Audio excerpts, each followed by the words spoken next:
Alrighty, everybody, welcome in and welcome back to another episode of the Going the Distance podcast. My name is Ryan Bonnell, and alongside me is my co-host Elijah Span. We are back after a 1-week hiatus. I was out in Mexico for all of last week, so unfortunately wasn't really able to get an episode up during all that. But we're back on our weekly schedule going forward for the summer, and we are getting inching closer to episode 100. It feels weird, but today we got NBA playoff talk for you guys, as well as some baseball betting trends. Elijah and I are kind of going to go into just some teams we have been passing on, some teams we've been hot on, and so on and so forth. And, of course, we're going to wrap things up with Love It or Loathe It like we always do.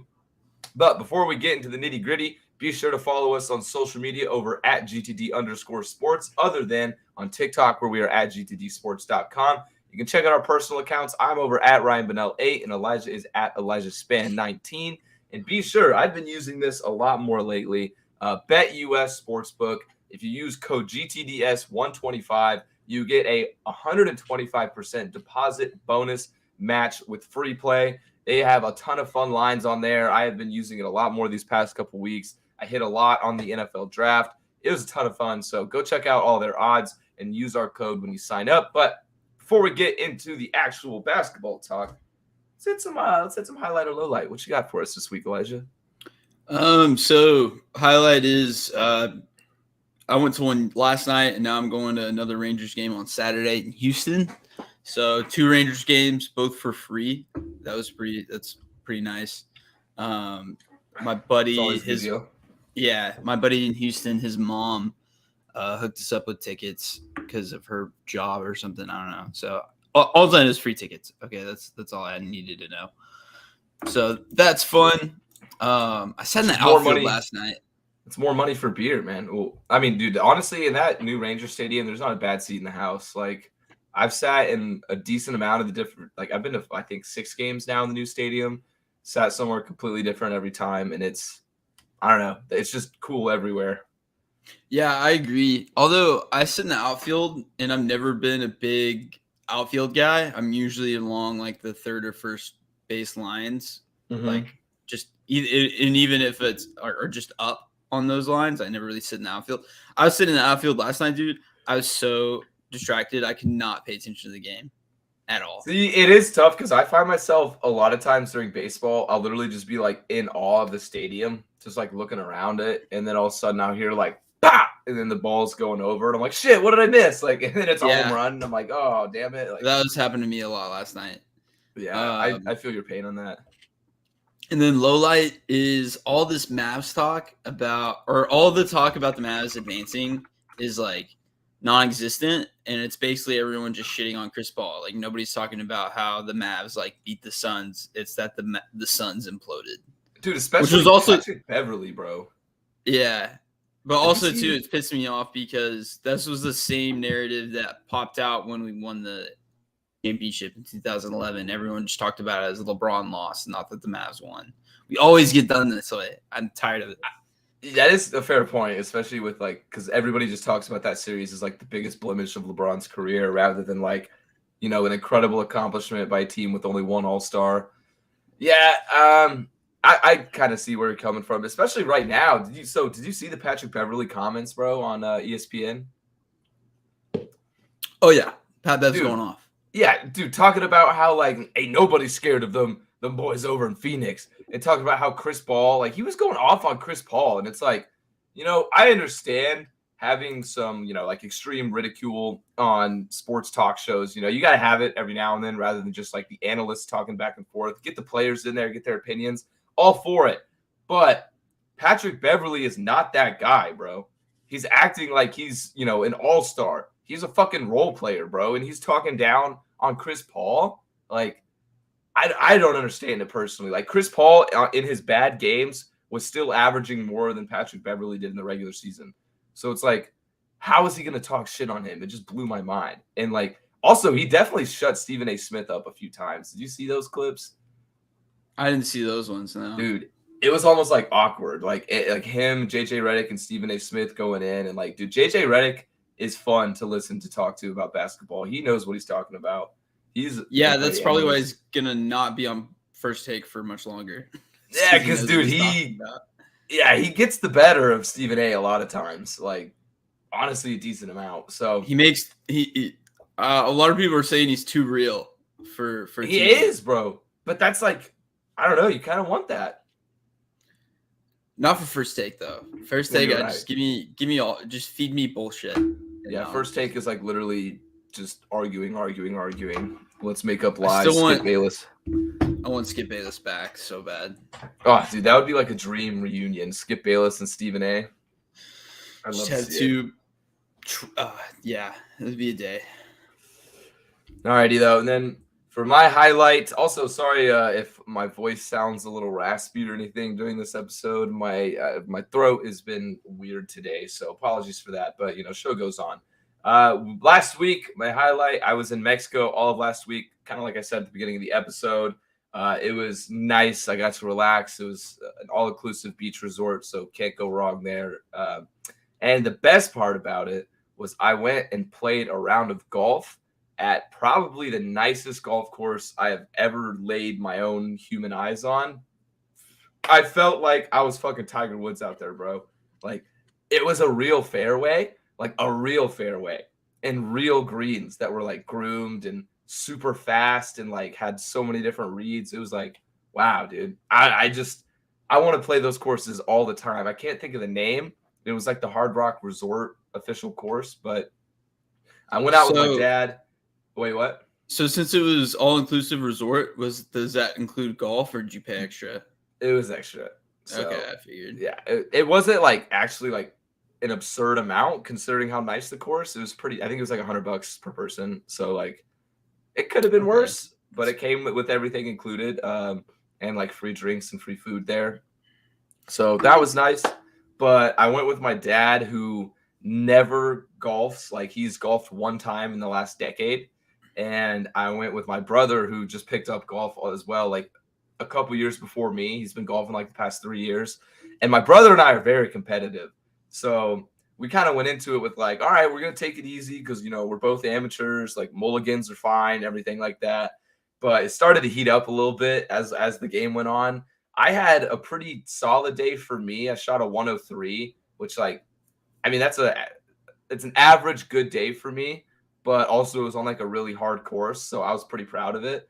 And I beat my brother, so that was really the highlight of everything. So yeah, I got golf lessons and now I'm a lot better. So dude, I need golf lessons, bro. But TikTok, hey, don't sleep on it. TikTok videos, it helps. I figured something out in my drive. Like, now, like, I have a routine. I go up there, I put my left foot right in front of where the ball is lined up, then I fucking drop my right hip to the side, drop my shoulder down, and then it just feels better now. It just feels a lot better. And then I think about keeping that left arm straight. Anyway, we can go on and on about this all day, but TikTok golf lessons are kind of slept on low key. I would want to get some real golf lessons like you, Elijah, though, eventually. How long were they? What were they like, per se? It was an hour. It was $55, which is a pretty decent rate. 55 an hour? It's not too bad. Yeah. Usually they're like, dude, when I was in Austin, they were all like 90. So I don't know. But 55 is pretty sweet for me. Was it private or like a group? Private. Yeah. I wouldn't do a group. Fuck that. Yeah, I don't fuck that.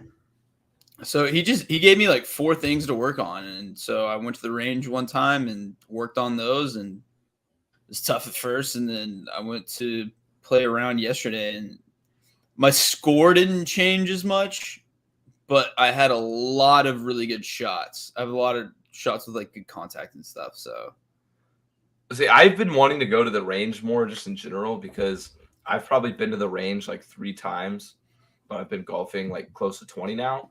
So if I just go to the range, what? I said, ooh, that's bad. Yeah, I know. If I just go to the range, I'm sure I could improve my score by like tenfold. So who knows? But I even might do that tonight, honestly, after the podcast, because I know the Mavs game is on, but I might even just go to Topgolf, bro. Get some shots in. Yeah. So I can. You can bring your own clubs to Topgolf, but you look like a hardo. That's what I was about to say. Is like, I know you can, but I don't know if I want to be that guy. I might bring like just my driver or something to get used to my driver. But anyway, and then for my low light of the week, not golf related, it's back to basketball related. The Miami Heat disrespect continues, man. Very similar to what you're feeling with the Mavs over there. Even though the Heat beat the Sixers, it was because Embiid was hurt to start. Oh, it was because James Harden didn't show up. Like, nah, man, we fucked them up. Okay, let's not sugarcoat it. We fucked up the Hawks, fucked up the Sixers, we fucked up the Celtics last night. Even though it was a scary first half, which we'll get into in a second, but I just can't believe that even like the sports books had the Celtics favored in the series against the Heat. The series money line was like minus 180. That blows my mind. The Heat are the 1 seed, most disrespected 1 seed in the last like 6-7 years since I think the 2015 Atlanta Hawks. But to be fair, they're a 1 seed by like 1 game though. Oh, I know, like Celtics. Literally. Like the Celtics are the 2 seed, so like it's completely interchangeable. The only difference is that you got to play the beat up Sixers, and then the Celtics had to play Giannis. So I think that's probably what it has to do with. Is that no, the and Celtics I get just that they beat the beat best Giannis. player in the world. So I do understand that, but I still just think like people, in the media and everything, it's just been Celtics everywhere. You know, like everybody's like, oh, Celtics and 6, Celtics and you know that's fine, bro. That's okay with me. Like let them think that. So let's go ahead and get in the NBA playoffs. Then we'll get to the Heat game in a second, but let's talk about the Mavericks now because their tip-off is in just about an hour, and I know you want to get going to watch that game. So was it 8? Yeah, I think it's at 8. It might be 8:30, but before we talk about the series as a whole, I need your reaction on that Game 7 just fucking dick in the face blowout that we saw. Literally some sort of NBA record. It had to have been. I don't have the stats like off the top of my head, but I think it was the largest deficit in a Game 7 in the history of the NBA. Yeah, that was. I was like out at dinner at the resort and everything. I couldn't necessarily watch the game. I was just checking the score, and I was like, no fucking way. Like I would just randomly show my girlfriend, like, are you seeing this? She may not, know the extent of it, but she's like, wow, that's a lot. Yeah. So, yeah, it's nuts. Yeah, that was probably like the biggest shin pumping I've ever seen of all time. Just the backhand of the game. It was disrespectful. Dude, like the Suns literally died on that floor. They were dead in like the first 10 minutes too. Yeah. I mean, like the first quarter was like semi-competitive, I guess. Like they were still down a little bit, but you still kind of had that feeling of like, oh, this is probably still going to be a game. And then the Mavs just never took their foot off the throat, like just the whole time. Just Luka was on fire, dude. I've never seen so many step back threes in my entire life. Like every single literally tie the Suns in the first half. Yeah, single-handedly. Luka 27 first half points. Suns 27 total first half points. Oh my god, that's ridiculous. He was like 9 for 12 shooting too, while the Suns were like 10 for 47, I think. Just some ungodly number. No, and like Chris Paul's getting shit on right now, but the other Sun stars definitely deserve their due. Like, oh no, everybody didn't show up. Nobody showed up. Booker went like 1 for 8 or something like that from 3. I can't remember the exact number. I just know it was very bad. And then Ayton only played like 17 minutes. He was non-existent that game. And who else? I mean, I don't know. Michael Bridges didn't defend Luka, and he's like, that's his whole thing, is defense. So, dude, something on him. I saw this crazy stat that came from Reddit about the whole series. Bro, Luka Doncic single-handedly had more points than 4th place MVP voted Devin Booker, had more rebounds than one of the best rebounders in the NBA in DeAndre Ayton, had more assists for the series than Chris Point God Paul, and he had more steals than Defensive Player of the Year runner-up. Bro, yeah. He does it all. Like, it's not like he's just dropping 30 points a game. The thing that blows my mind is seeing, especially like from a sports betting standpoint, you see Luka's over-under for rebounds. You see his over-under for assists. It's at like 9.5. Dude's expected to get a triple-double basically every game because he can. And I don't know, man. Luka blows my mind. If you don't think Luka's top 5 at this point, what are you doing, bro? You just gotta watch more. Oh, and I love it too that we're at the Western Conference Finals. By the way, I had no expectation of being here. I remember 2 weeks ago, our last show, we were down 0-2, and I was like, "Yep, it was a good year." Like, even before the game at Game 7, I watched it with another Mavs fan, and he was like, "Yeah, like, it's been a pretty good year. Like we took the 1 seed to Game 7. Like Jason Kidd's our head coach. Like we actually play defense now for the first time in our lives."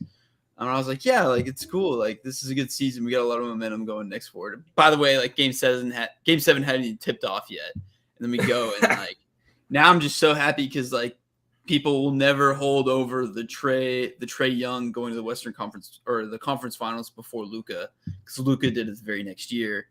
And you could argue that Luka even had a harder road because he had to beat the number one seed. Yeah, he did. Yeah. Because who did Trey face? Like, they beat the Sixers, Celtics, right? Beat the. I could be wrong. No, they beat the Knicks in the first round. Knicks were frauds. Pretty much knew that they weren't. Let me see. They beat the Knicks last year, and then the Sixers. Remember that was the whole Ben Simmons thing. Yeah. So yeah, you're right. The Hawks beat the Sixers and lost to the Bucks. Yep. So yeah, beat the Knicks and the Sixers. Yeah. Okay. Well, I mean, okay.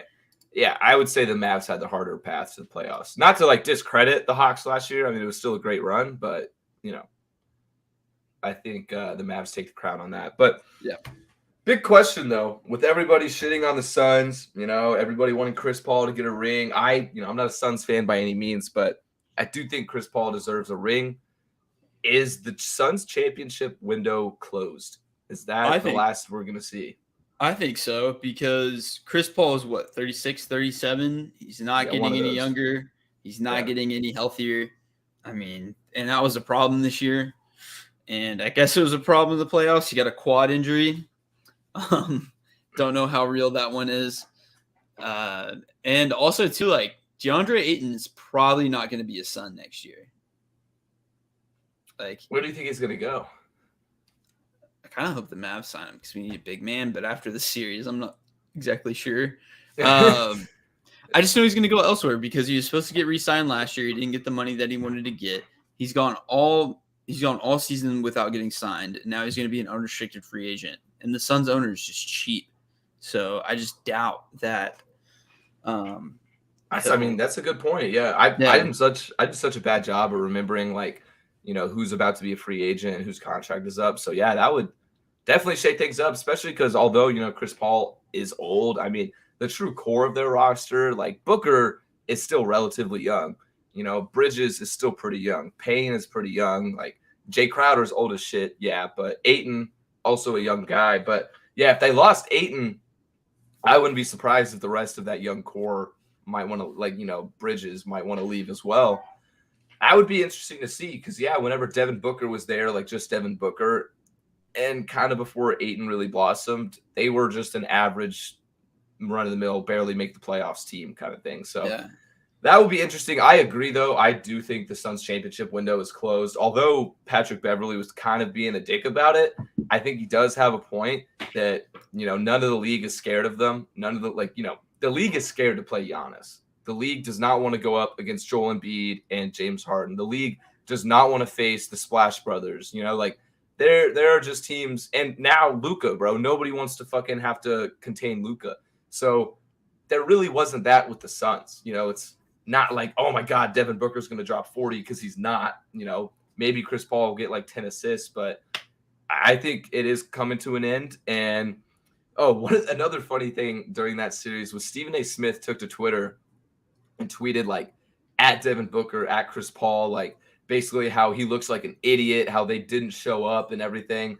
And he added Devin Booker, he added in the tweet was like a European basketball player for Istanbul named Devin Booker. I don't know how it happened, but I felt like a fucking dumbass, dude, because I quoted the tweet and I was like, horrible game, horrible response. Because like the Devin Booker quoted it and was like, my bad, didn't realize I was supposed to show up. And I was like, yo, is Devin Booker serious? Like, that's his response? And then somebody commented on my tweet and was like, wrong Devin Booker. And I was like, oh, shit. That's painful, dude. Yeah, that's tough. I looked bad, so it is what it is. But yeah, all in all, good for the Mavs. I mean, I'm kind of pulling for them, bro. Do you know how hype it would be for a Mavs Heat final series? That'd be pretty dope. Oh, Be the God, third dude. time they faced off in 16 years? Mm-hmm. That's cool. Dude, I am 100% going to at least one finals game in Dallas if that matchup occurs. Oh, I'd be geeked, that'd bro. be cool. That'd be cool. All right, moving from your team now to my team. The Heat, we're a little bit behind now because we missed last week, but the Heat culture prevailed over the 76ers in Game 6. The 76ers definitely made it a bit of a series once Embiid came back, but I think Embiid wasn't 100%. It was pretty prevalent. He averaged, I think it was 18 or 19 points in the 4 games he came back. And then James Harden famously disappeared, as he always does in the playoffs. He had a pretty solid first half in Game 6 when they were eliminated, and then shot 2 shots the entire second half, missing both of them. So he literally just disappeared for that elimination game. And all in all, fucking playoff Jimmy looks amazing. He is top 5 in scoring for the playoffs, and he's just doing it all right now. Tyler Hero he's averaging, I think, 21 points in the playoffs off the bench. So, and then you got role players for the Heat right now, which has just been blowing my mind. As somebody who's been watching them all season, guys like Gabe Vincent, who got the start last night against the Celtics and killed it. It is blowing my mind seeing guys like Gabe Vincent, Caleb Martin, even Max Strus rise up and have like a huge impact in the playoffs, because Duncan Robinson was a starter in the regular season, averaging over 25 minutes a game. And now for the last 8 playoff games, he has averaged, I think, like 60 seconds, if that. They're just not playing Duncan Robinson. You might be wondering why, but I trust Eric Spoelstra. He's one of the best coaches in the NBA. And if Eric Spoelstra is not going to play him because of matchups or situation, Eric Spoelstra knows more than I do. So it's working for us. Duncan isn't making his threes. Just put in Max Strus, put in Gabe Vincent. We are a deep ass team, and I think that's what I've really realized in this playoff run. So as a Heat fan, I'm feeling extremely confident about our chances against the Celtics, especially after last night's Game 1. But before we get into our predictions on that, let's talk about that Celtics and Bucks series, because holy shit, that was a fun series to watch. Fuck me. Yeah, are we good technically or audio wise? Holy shit! Finally, I can hear you. Okay, Hallelujah. Cool. Goddamn. Okay, so what were we saying? We were talking about the Heat, right? Now we're on to the Celtics beating the Bucks. Okay, yeah. Just the only thing I'd say about this really is that if Chris Middleton is in this series, do the Bucks win? Yes or no? I think so. I think so too, because they took this to a 7. I mean, like Game 7 was pretty much a blowout. Yeah. But Celtics dominated that. Yeah, but at the same time, like the Bucks took this game to 7 without their second best player. Yeah, they have Giannis, who's the best player in the world, but NBA is not a one-man show anymore. Like, you got to have 2 guys at least, and you got to have a big 3. Like, it's a big 3 league. Yeah, I don't know. Honestly, I don't know. You gotta have your big 3 now. You gotta have your big 3 players. I mean, you gotta have your top 3 guys in there. Yeah, definitely. No, you're right. Yeah. Well, no, you're right. If you want to actually make like a run, you can't be without one of your top 3. Yeah. In that case, yeah. But I do think over like the last 5 years, we have moved from like that big 3. Mostly we've seen just with the Nets failing with Harden, Irving, and everything. I think we're now to more like a 1-2 punch type thing is like the more big thing, I hope so, because I've enjoyed these past 2 NBA playoffs so much more. Oh yeah, it's been way more entertaining. Oh my god, oh my god, just night and day for me personally with these past 2 playoffs, because we talked about it a lot last year, is that like there's no more dominant teams, like it's anybody's game, and it's been pretty much the same this year. I mean, look at it, like it's the 1 and 2 seed in the East, yeah, but the East was so close.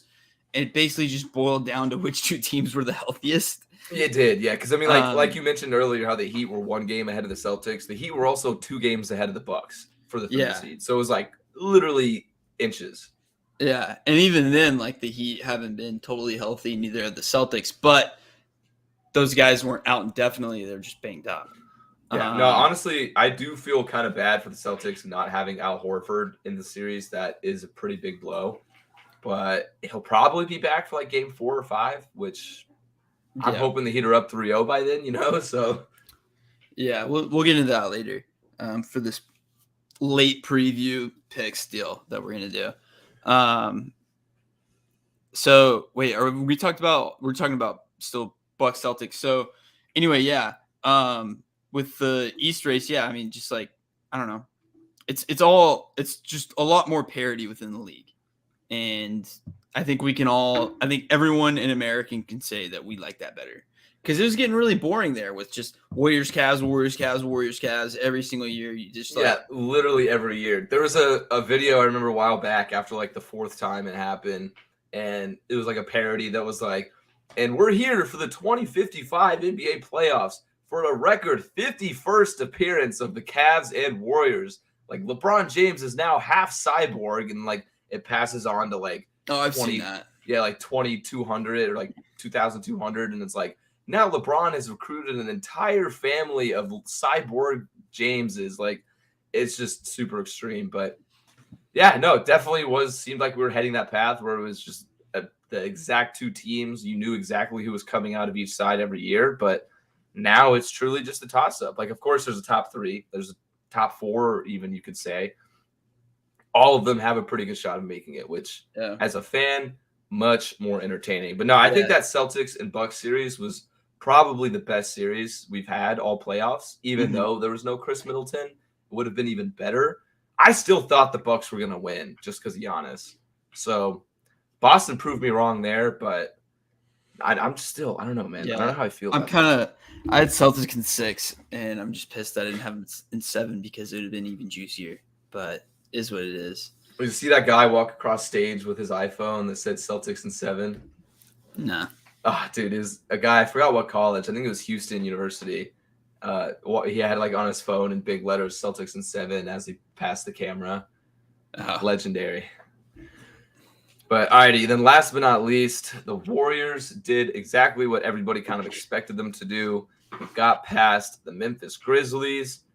And the sad part about it is, although I still think the result would have been the same, Ja Morant being out at the end of the series was a bummer, even though the Grizzlies did win their first game without him by 30 fucking points? It made no sense. They went off. Yeah. Huge blowout. And then, of course, in game 6, the inevitable happened and the Warriors moved on. So overall, I don't really have much to add about this series. I think, this Grizzlies team is really young. Nobody necessarily expected them to make that deep run to the conference finals, but I think now they've showed a lot of potential and capability to get there next year, if not the year after that, because they are truly the youngest core in the league. Like everybody there is like under 28, I swear. So other than Steven Adams, but they're a fun team to watch. I was really rooting for Desmond Bane, but again, the Warriors this year are back to being some Warriors shit, so I wouldn't be surprised. Again, they were my pre-playoff pick to make it out of the West, and it still seems that way for me. Yeah, and I do want to say that I'm really glad that my prediction of the repeat for having of last year's championship matchup, because I'm loving the all new faces right now. Even though it is the Warriors, it's old faces that are new again, I guess, because they disappeared for like 2 or 3 years there. Yeah. After KD left. So it's good to see them again. They're back to being lovable. But I gotta say, I mean, let's just go ahead and move right into the Western Conference Finals preview. I'm all in on the Mavs right now. Kind of like how you were like with the Bengals last year during their playoff run. You're like, I'm just glad that we're here. Oh, I'm glad that we made it to the divisional. I'm glad we won a playoff game, blah, blah, blah. No. Now that I'm here in the Western Conference Finals, I want it all. Yeah. I want it all, and I think it's there and I think we have a really good shot of making it to the finals, not even just winning it. Because the Warriors are old. Like, Clay is not who he once was. Steph is he's been kind of banged up this year. Jordan Poole's really good, but like Who's gonna guard Luka? No, bro. Okay, nobody's gonna guard Luka. Like nobody's Exactly. ever gonna guard Luka, no matter who they're playing. Like that's just a fact. That's what I'm saying. But like, is it gonna be Draymond? And like, can't really do that because he's their only big, and they like to play like big, but then they like to play so small. Like Kevin Looney can't guard Luka. Like They play small, but for me, I think they're gonna probably end up playing Looney a decent amount, just because I mean the Mavs big men are not a threat, bro. Like Maxi Kleber, Dwight Powell, that's not a threat to them offensively. Like they're not really gonna worry about it too much. They're probably gonna end up sticking Draymond on Luka. I wouldn't be surprised if they did. Probably. But I mean, yes, you're right. Nobody can contain Luka, but then again, I don't think the Mavs have anybody to guard Steph. I don't think the Mavs have anybody to guard Jordan Poole. I just think defensively they're more at the disadvantage. No, dude. We're the second ranked defensive team in the NBA this year. We're raw. Like that's how we beat the Suns. It wasn't through just Luka or just you're right. Offensively. It was all the steals we had, the turnovers that we forced, and I expect that to happen not at the same rate because the Warriors are a smarter team. They've been there, done that before. But it's still going to be huge factors, the Mavs defense. You're right. I mean, they are definitely one of the top defensive teams. It's just for me now that we're at like this stage in the playoffs, I'm almost kind of like reverting back to that, oh, it's the Warriors. They have the experience. They're so deep kind of thing where it's like it's hard for me to imagine them stopping this like, dominant offense that's Golden State. But you're right. I mean, they've been playing well. Phoenix was a really good offense. They stopped them pretty well. So like, yeah, you're right. I don't know how to feel about that, actually. And counterpoint to that, so like they've been there before. Yes, that is an advantage for them, but like Jason Kidd's their head coach. He's been in this exact situation before. He can tell the Mavs how to get out of it. You know what I'm saying? Like he's been the underdog. So again, in terms of my prediction, before the playoffs started, I picked the Warriors to come out of the West and the Heat to come out of the East. And I feel like I'm going to stick with that just because I still feel like they're the Warriors. And the Mavs, kind of had a little bit of a unexpected run. But like you said, now that they're here, I give them a significantly greater chance than I would have, like just talking about it, like hypotheticals. Now that they're actually here, they made it to this point. It's like, oh shit, okay, well, like they might fuck around and do something. Like, yeah, I would love to see it. I'm drinking all the Mavs Kool-Aid. I would drinking all the Kool-Aid. Yeah. I would love to see it. I'm not a Mavs fan, but it is so hard not to root for Luka, bro. Just like every time he makes a shot, just laughing as he goes down the court. It's almost disrespectful, bro. He's like, this shit's too easy. Like, yeah, like that Pat Bev thing. He's like Luka will just smirk at you and just be like, haha, I beat you. You can't guard me. Like, dude. And that would honestly be worse than like, Michael Jordan talking like shit to you, like, telling him his next move than doing it. I'd rather have that done to me than, some fucking European like accent, like, hey, I beat you. Like Zlatan. Like, I feel like dude. Zlatan would be the worst person to hear something from. It's just like, fuck you, dude. Yeah. All right, so I assume your pick is the Mavs that advance. Mm-hmm. All right, so moving on now to the Eastern Conference Finals. We got the Heat and the Celtics already started, but, anything can happen. It's only one game difference right now in the Heat's favor. I'll go ahead and go first just because I think my prediction is a little bit obvious. Yes, I am going with my Miami Heat. Am I biased? Maybe a little bit, but it's just a fun – I love being a Heat fan, man. It's the one team in all of my sports that I can brag about because I saw the stat last night. This is our 6th Eastern Conference Finals in the last, 14 years. And in those Eastern Conference Finals appearances, we are 5-0. I love that, man. That's just I love that stat, bro. So that's a stat. I'm taking Heat in 6 or a Heat in 7. I don't think there's any chance of this series going less than 6. But in Eric Spoelstra, I trust. That's my guy, bro. Yeah. I think that if Horford can come back soon by game 3, it's a series. I'm going to go Celtics in 7. But if he's not going to come back till game 4, then it's the Heat. Yeah, I am very nervous for that because we already saw it And mostly the first half last night, we were not good defensively. We were all over the place trying to cover Robert Williams in the post. That dude had like 12 points in the first quarter, which was pissing me off because we have Bam Adebayo, one of the best defensive bigs in the league. So what I'm really nervous about is if you get Horford and Williams in there together, it's like a 1-2 in the post. We don't have anybody else that can guard big men other than Bam. So that's what I'm a little nervous for.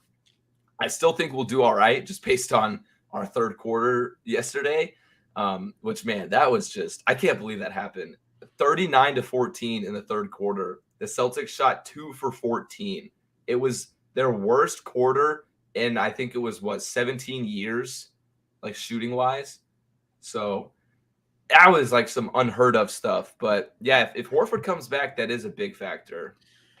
Who do you think that the Mavs would, in a potential Mavs beating the Warriors, who do you think the Mavs would be better matched up against, the Celtics or the Warriors? I mean, the Celtics or the Heat? That's a tough question. That was a really hard question. Because honestly, I'm scared of the Heat moving forward. I think personnel-wise, you might match up a little bit better with the Celtics. But then again, it's going to come down to like nobody's going to be able to guard Luka, nobody's going to be able to guard Jason Tatum type thing. So it's really, I feel like if that was a series, it really is just who's going to be on their shit, Tatum or Luka. Like, but I don't know. That's tough because I mean, I feel like they match up decently well with both teams, like defensively. Because like the Heat, we're not like an offensive powerhouse, you know. We kind of live and die by the three sometimes. So I don't know, man. That's a tough question. I would lean Celtics, but I would say one thing though is that if the Heat actually pull this off and win an NBA title, like they're gonna get so much more respect, not only going forward but retroactively, because they've got nothing but shit on for going to the finals in the bubble. Like they just have been disregarded. They've almost gotten shit. Like it's almost like they get criticized for going to the finals in that bubble season. Yeah, dude, exactly, and like. It's really the same team. Take out Goran Dragic, you know, put in like Gabe Vincent now, Max Strus, a couple role player guys. That's really the only difference we have, other than I guess Kyle Lowry. But Kyle Lowry's been hurt, so that's another thing too. If Kyle Lowry comes back, that's pretty big for us in that series. I think he is coming back. He's supposed to, yeah, he's supposed to. But all right, so it looks like. You got Celtics in 7 if Horford comes back. If not, it's the Heat. And then I'm going to Heat no matter what. Either way, this shit's going to 6 or 7. It's going to be a fun series to watch. All right. And then that's all we got for our NBA playoff talk. So, Elijah, I'll go ahead and hand this over to you for our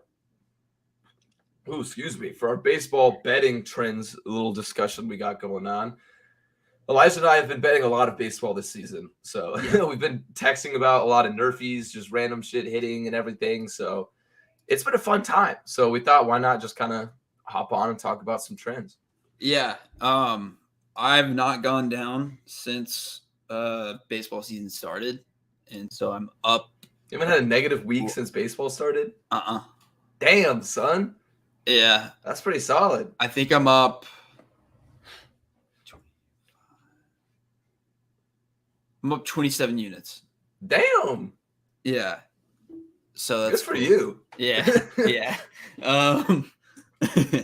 It's nice. It's nice.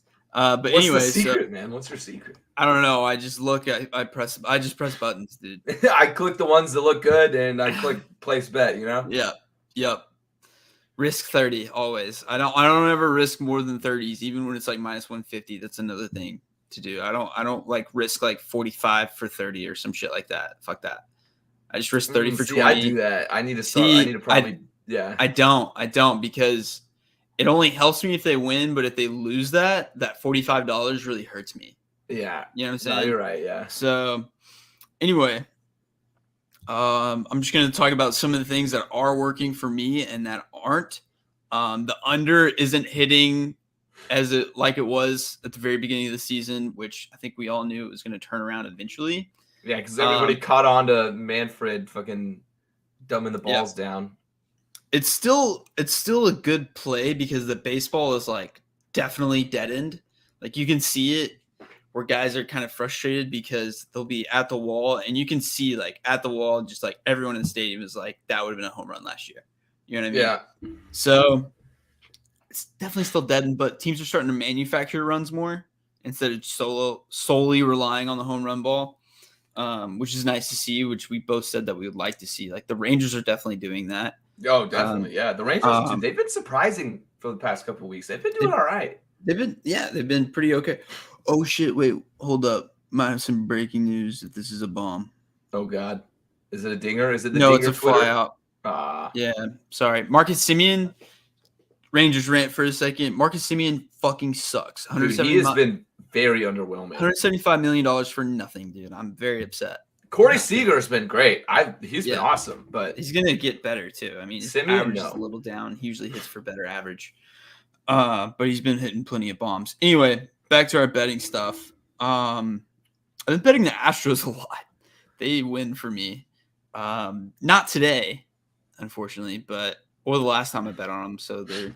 I remember like a few days ago, you were telling me you had like Astros -1.5, and I was like, I don't know why, but for some reason, I just think the Nationals are gonna randomly win, and they fucking did.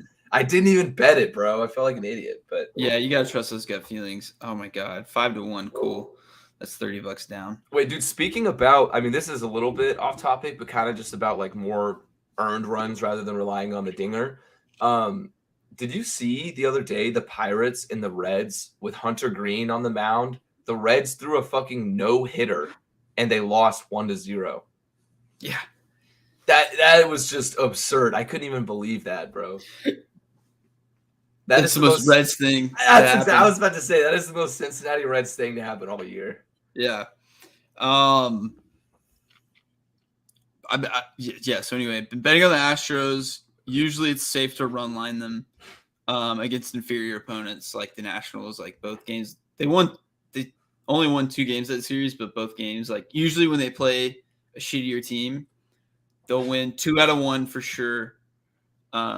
And they'll win them by multiple runs because their offense is really good. See, I'm always so nervous to bet, like, because you're right. Like, they should beat the shitters, and most of the time they do. But I feel like every time I take the run line for, like, a good team against a bad team, they somehow just lose. Like, that's, like, the one they drop. Yep. I agree. It happens a lot. Baseball's unpredictable.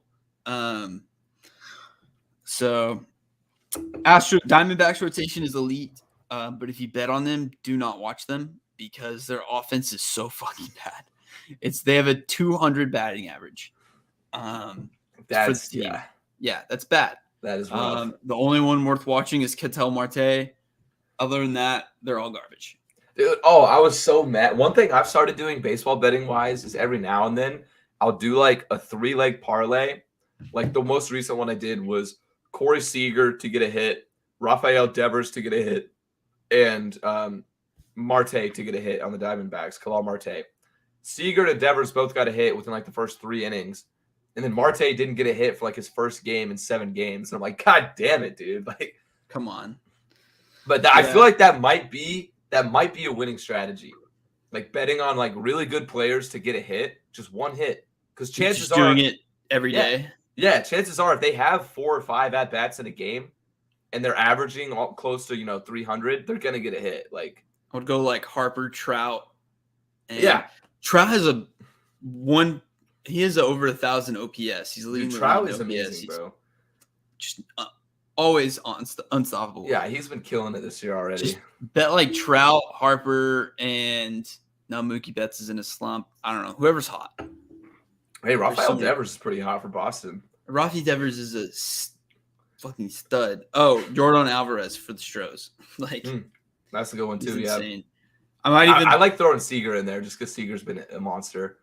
Oh shit, Jazz Chisholm Jr., dude, my boy. I might lie bet. Oh, you bet the Marlins? Yeah, I bet the Marlins, but they're in that parlay. I was gonna lie bet them when they were down and run against the Nationals, and the Marlins are one of my favorite teams to bet. I made like a yay and a nay list of teams that I love betting and teams I just absolutely stay away from. My yay list is Marlins are probably my favorite team to bet this year. I don't know why. They're just fun. And then this one sounds kind of weird, but the Nationals. Bro, I'm straight up 4-0 on Nationals underdog picks. They've only won 12 games, but I've picked them. Like, and I don't know how, but they're my team, I guess. And then the Blue Jays are also a fun one because I feel like the Blue Jays this year have gotten pretty decent odds in a lot of situations. Like, they've even been plus money against some teams, and they have an above 500 record. So, I mean, it's a pretty profitable team long term, I think. Plus, it's always fun for me because I love watching Vladimir Guerrero. I like waiting for him to come up and everything. And then my nay teams, I stay away from the Yankees at all costs. I know they're like 24-9 right now, and they've been dicking on everybody. But, bro, I swear to God, every time I've put them in a parlay, they've lost. It's just, I'm cursed. Yeah, I agree. It's been the same for me too. I've been staying away from both New York teams and the Dodgers a lot because Dodgers are scary. Main thing is because their price is so heavy. They're usually around minus 200, and which I'm not about. I mean, and then you got to run line them, and pretty much only throw run lines and parlays. I feel like, or at least for me, that's what I do. I would just say for anyone out there, I mean, you can have those. If you have a good pulse on that team, by all means, bet away. Yeah, some people just are good on some teams. Like, that's how it works. Yeah. Like, and I get pulses on other teams just by watching the Rangers every day. Like, I was watching that Royals series, that last game. I could tell they're hitting the ball really well, but they're getting contact, but they're all flyouts. And so I immediately bet them against the Rockies the next day, and then parlay, and that parlay hit. So, like, I just do shit like that. Just have a good pulse on the teams. Bet, like, if you know to fade or bet that team after they just played your team, go for it. Because usually when people watch baseball, it's just their team, unless you're just a nut, which I've kind of been this season and just watched all kinds of teams. I've honestly been watching more random baseball games than I have been Ranger games just because I've had money on them. Yeah, true. It happens. But I would be more inclined to watch, like, just Rangers games if we were like the Yankees right now and 24-9. Like, I would be way more inclined to watch all the games. Yeah. But you know what's funny too is talking about teams that you have pulses on is that I have zero pulse on the Rangers. Oh, dude, same. No, it seems like every time I bet them, like every time I want to bet them and don't, they somehow beat like the Angels by 10. And then every time I bet on them against like a shitty team that I think they should beat, they lose like 7-1. Yep. And it's painful. So I need to just, because I'm biased too. Like, I want to bet on the Rangers because I want to root for the Rangers, you know? But I need to just not. Oh, damn, I got the hiccups bad there. But, yeah, I need to just stay away and eliminate my bias. That was another one of my nay teams. My stay away teams is the Rangers. And then rounding out my list is, of course, the Reds. I mean, the Reds are just so bad, but it's like, I don't even want to bet against the team they're facing. I don't even want to bet on the favorite. Like, I just completely stay away from Reds. You what? Yeah, I'll fade them every once in a while just because I know that they're terrible. I'll just throw it in there. Yeah, that's funny. The only thing I do have a pulse on the Rangers is that anytime Taylor Hearn is pitching, place the Yurfie. It happened last night again. I was at that game. I still didn't place it just because I was with my family and I didn't want to sweat out a first inning bet and just freak out while watching a game with them. But they're just like, Elijah, calm down. It's just the end of the first inning, and you're like, no, you don't understand. If Taylor Hearn hasn't given up a run, the Rangers at least score a run. It's 100% this season. So for the love of God, do it. It's literally science. That has become like it's like Elijah and I's new favorite pick. Like, we've basically, I think it's happened like 3 times now where we've just texted like, yo, Rangers Yurfie, take it. And it's hit like every single time. Yeah. It's science. You just got to keep betting the Rangers Yurfies, even though I like betting the Nerfies. I think they're more fun, but the Yurfie is the right way to go for the Rangers. What were you about to say? And Taylor Hearn hasn't let up a first inning run in his last 3 starts now. It's all been Rangers that have been pulling through on that. So the next time he pitches, like, he isn't very good. He's gonna let up a run. He's gonna let up a run next time. Like, it's almost a lock. I might even just say fucking put a honey. Dude, put a hundo on the Yurfie? Dude, put a hundo on the Yurfie. Oh, that's scary, bro. It's almost depends on who we're playing. I feel like I'd rather sweat out like a huge bet on a Nerfie, just because with a Nerfie, you're already at 0-0. You know, you just gotta wait and just hope. But with the Yurfie, you're like please get a hit, please get a hit, please get a hit every time. Yeah, So but they get hits. they do. I mean, it happens, especially if it's like a solo shot with 2 outs left in the first. It happens all the time. And then the last betting advice is make parlays. They're going to hit eventually. We've been talking baseball is the most unpredictable sport, but along with that unpredictability, you do get some surprise chances in parlays. Mixed dogs and favorites, run lines and all of that, totals, just mix it all up, have a different variety of bets in your parlays, and eventually you're going to get a couple that hit for triple digits. I've already had 4 triple-digit parlays hit for me. Yeah, and like you said, you really do have to mix. 3. You have to mix the plays, like, because I used to be scared to throw over-unders in parlays, but for baseball, there are times where, like, I am way more confident on an over-under than I am the actual money line itself. So, like, and you're right, you have to mix in underdogs, because I can't tell you how many times I've had, like, a 3-way parlay with, like, the fucking Mets, Dodgers, and I don't know, Padres, just like 3 solid teams.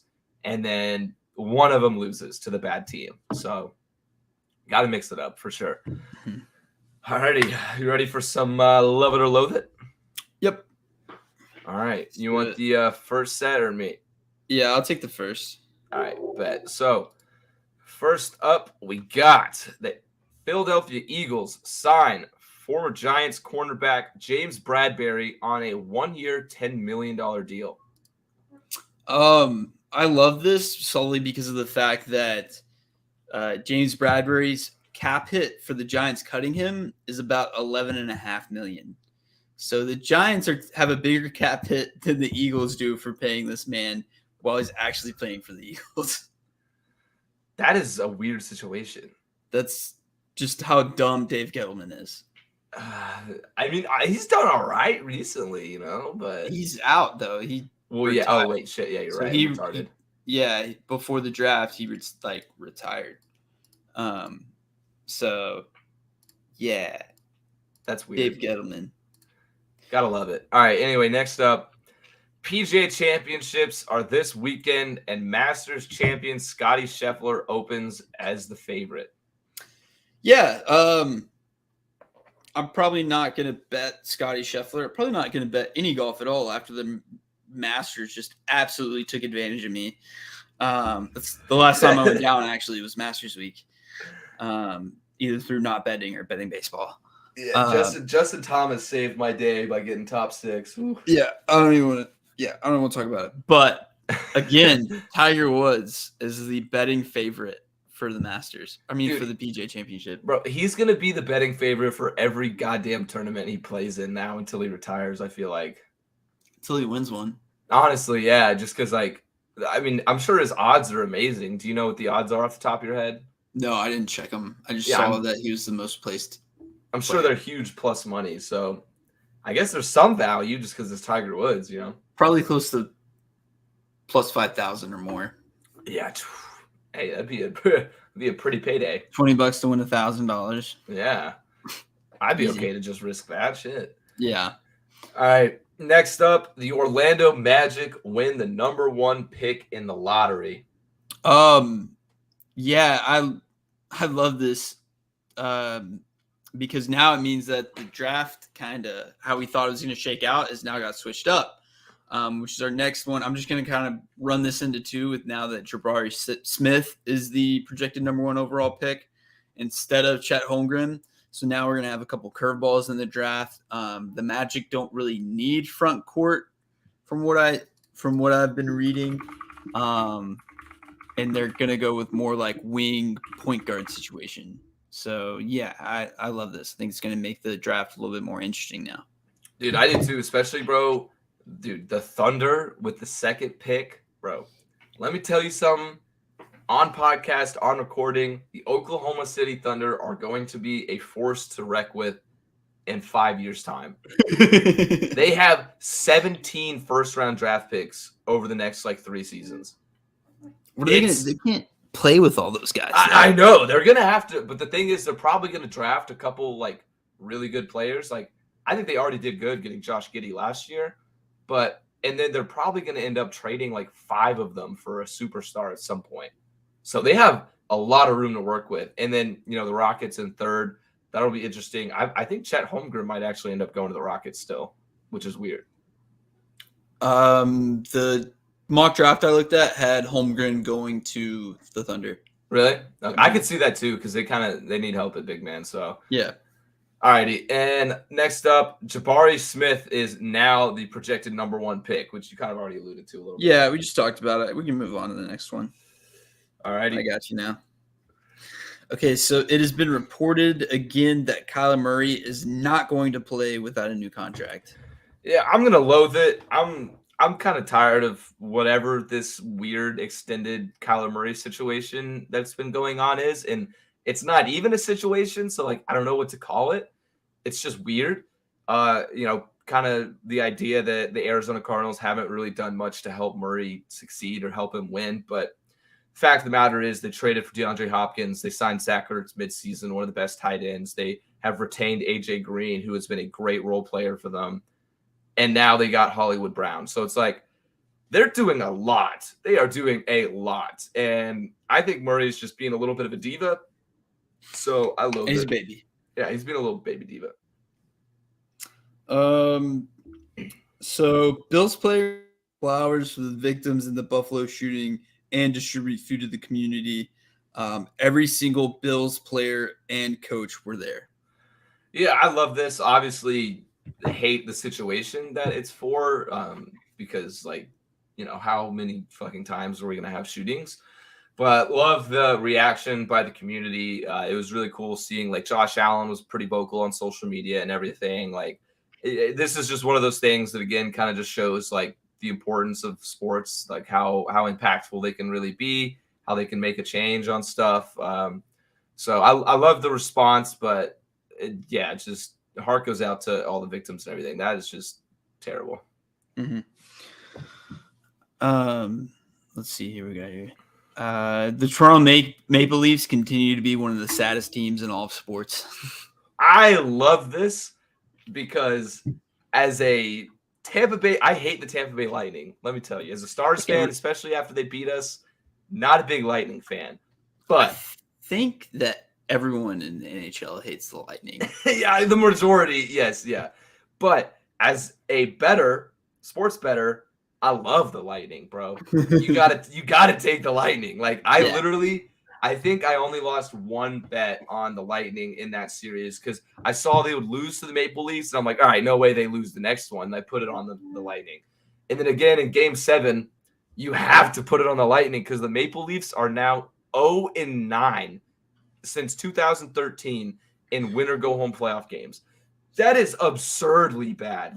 I feel terrible for any Toronto Maple Leafs fan out there. The curse has got to be lifted at some point, but it wasn't this year. So I just love the fact that it's almost like a meme now. The Maple Leafs choking is one of the biggest sure things in all of sports. But yeah, I just thought it was funny. I don't want to see the Lightning move on, though. I do not.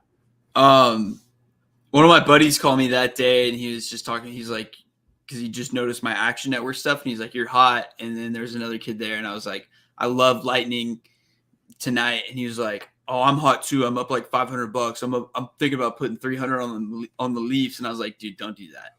Do not do that." And he was like, "Dude, I watch a lot of hockey. Do you watch hockey?" And I was like, "Dude, I watch zero hockey, but I know what's gonna happen in this game." Dude, exactly. I'm like, "You're a fucking idiot." I've watched zero hockey. I've watched a half of a hockey game this year, and I already know that this bet's gonna hit. You're ridiculous, dude. It was so funny because there was so many people out on social media betting the Maple Leafs as the sharp play because they're the better team, and they were the better team during the regular season. But it's bro, there are some things you don't think, you just do, and the Lightning was one of them. I think it was just Lightning hate Lightning out of there. It might have been, honestly, yeah. The general public wanted to bet against them. Yeah, I could see that too. Because I checked Action Network, people were fading the Lightning, and I was like, "This is up my alley." I'm betting this. I regret, bro. I regret one unit. I wish I did 2 or 3. Yeah, I only did 1 as well. I should have done more, but oh well. All right, 1.5, I guess. I also hit Lightning. I also hit Lightning on Game 1 last night. So, damn. All right, and then Man U fans are now protesting for the Glazers outside of the stadium. Yeah, I am gonna love this as not so much just because I hate Man U and it's fun seeing their club in shambles, but I'm gonna love this as a fan of a club who hates their owner with a passion. I think it's nice to see fans protesting, doing something, making the owner realize they're pieces of shit that literally are doing nothing to help the club. So yeah, long story short, basically these owners are like extremely rich and refuse to donate any of their personal fortune to the greater good of the club, which every other good owner of clubs does. So Arsenal and Manchester United are in very similar situations there. Same thing with Tottenham even. But yeah, so love this. Fuck the owners. Let's go fans. All right, cool. So, Alrighty. sure. And that is going to be it for this week's episode. Like I said at the beginning, we are back again after that 1 week break last week. We'll be going once a week for the remainder of the summer. And also, now that it's summer, a lot more time to grind out some GTD stuff. So stay tuned. I don't want to promise anything exactly yet, but I can tell you that we will be grinding out a lot more content and getting a lot more of a routine in place over the next couple months per se. So And be on the lookout. A lot more light content, some out of the box stuff. Yeah, exactly. So we're also probably looking to start doing some interviews potentially on the podcast. We've already got a couple in mind. So again, stay on the lookout for that. Thank you guys for listening. We'll see you guys next week. Peace.